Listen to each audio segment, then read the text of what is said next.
Hello everyone, Jeffrey Kirk here, and welcome back. Today, I'm going to show you how to add a user to your Google Business profile. If you're a business owner looking to delegate some tasks or collaborate with your team on managing your online presence, you have to be able to add users. Of course, you might think the easier thing to do is just give someone else your own login username and password. But this is not a good idea. If you give someone access to your Google account, they can get access into more than just your Google Business profile. If you have Gmail or Google Analytics or a Google Search Console, or really any other Google services, they get access to all of it. Do you really want someone to have access to everything? Then think about the pain that happens if someone has your login credentials and the relationship ends.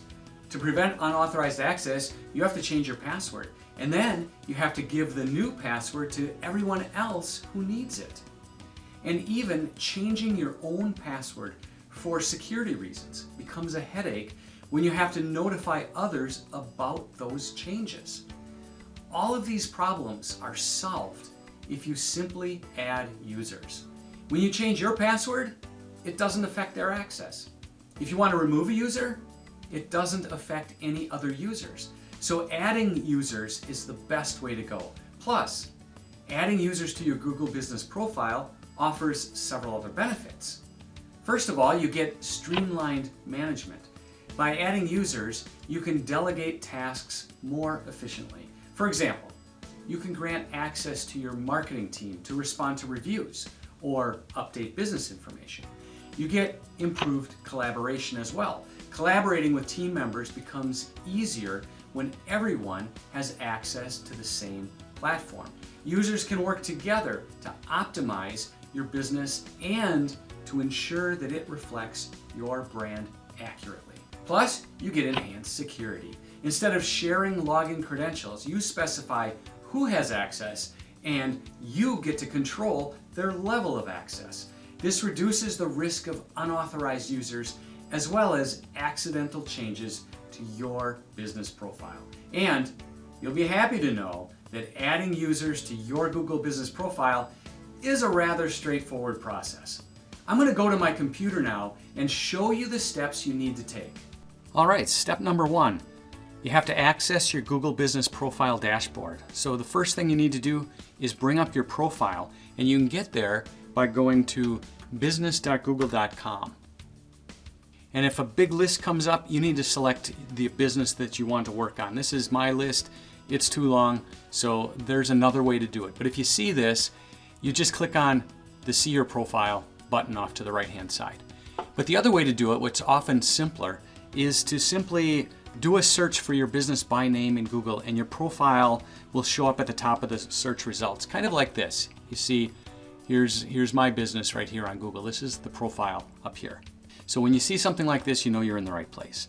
If you don't have a Google Business profile, or if you have one and you haven't claimed it, you'll have to do that before proceeding. So I've got a recent video and an entire playlist on this subject, so take a look for the links below. Once you're here, it's time for step two. Navigate to the user access section.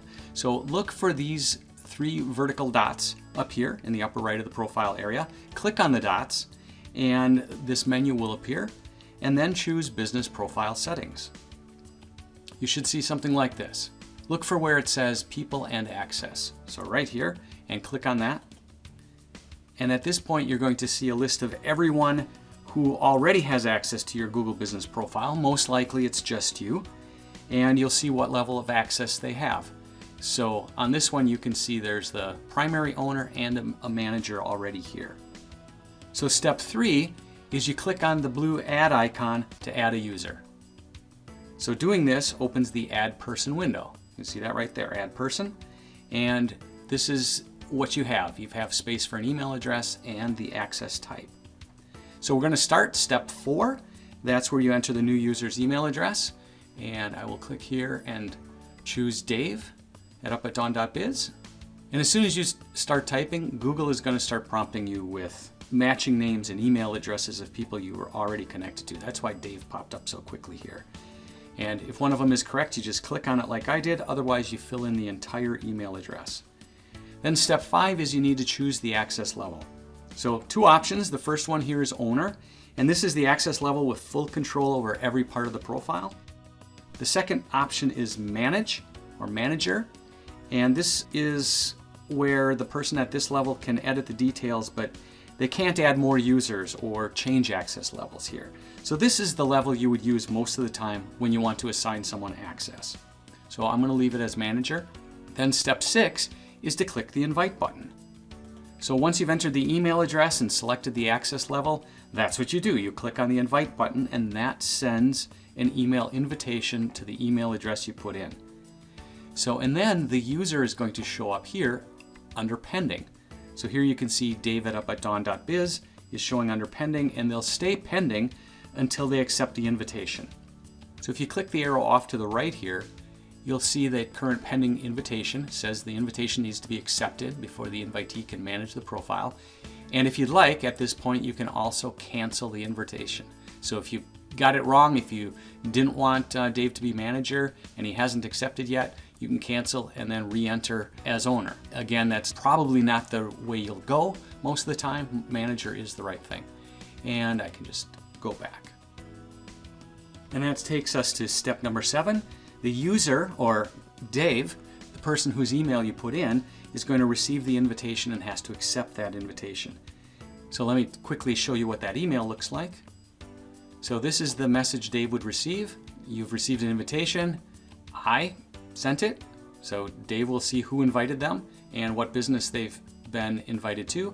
And they simply click on the accept button in the email and then follow the prompts to accept the invitation.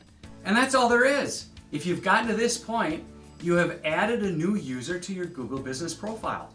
Now you can collaborate more efficiently and manage your online presence with ease. Your Google Business profile is the gateway to managing your local online presence. Would you like to take it further? I've got a 10-step local SEO strategies checklist for you. It's completely free. Just go get it at up@dawn.biz/10local. Go ahead and do that now. Also, please like this video and subscribe to this channel so you get notified about new videos in the future. Your business deserves to be seen online, and I will help you get there. Thanks for watching, and have a great day.